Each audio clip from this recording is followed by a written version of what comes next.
तर जर का स्त्रीला प्रत्येक बरोबरी जर का आपण त्यांना लेखलं तर त्यांच्याकडून खूप मोठी साथ मिळते. आता जसं की प्रत्येकाच्या घरामध्ये उदाहरण की माझे मिसेस आहे, माझी आई आहे, बहीण आहे, सगळे की जर का आपण मी जे काम करतोय ते माझी मिसेस पण करू शकते. जर का आपण ह्या विचाराने वागलो तर माझं सध्याची जी साखळी ती चालू आहे मी त्याप्रमाणे काम करतो. त्यामुळे माझी मिसेस वर्षापूर्वी आता ते बोलले तुमच्याशी त्यांची मला खूप चांगली साथ आहे. आणि त्याच्यामुळे कसं की मला समाजसेवा हा घटक खूप आवडतोय. त्यामुळे आपण गुड पीपल फाउंडेशनची सुरुवात केली आणि त्यामध्ये आपल्याकडे आता जवळजवळ 100-200 महिला आपल्याकडे या ग्रुपमध्ये आहेत. आणि त्यासोबत आपण जर नमो फाउंडेशनची सुरुवात केली त्याला धरून आपला 1000 लोकांना आणि त्यामध्ये उल्लेखनीय कार्य म्हटलं तर खरं सांगतो महिलांचं आहे. पुरुषांचं कसं असतं, पुरुषांचं आपल्या एक अँगल असतो ते पकडून चालत असतं. पण महिला तेवढं नाही.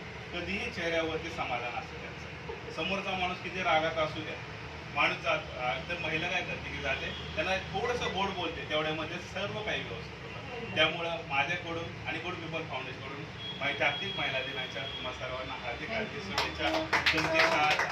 तुमची साथ अशीच राहू द्या आणि आपलं फाउंडेशन हे आपल्याला खूप मोठं करायचं असून सरांनी खूप मोठा आता आकडा सांगितलेला आहे. सरांनी तुम्हाला व्यवसायासाठी आकडा सांगितला ते पण सरांची इच्छा पूर्ण हो.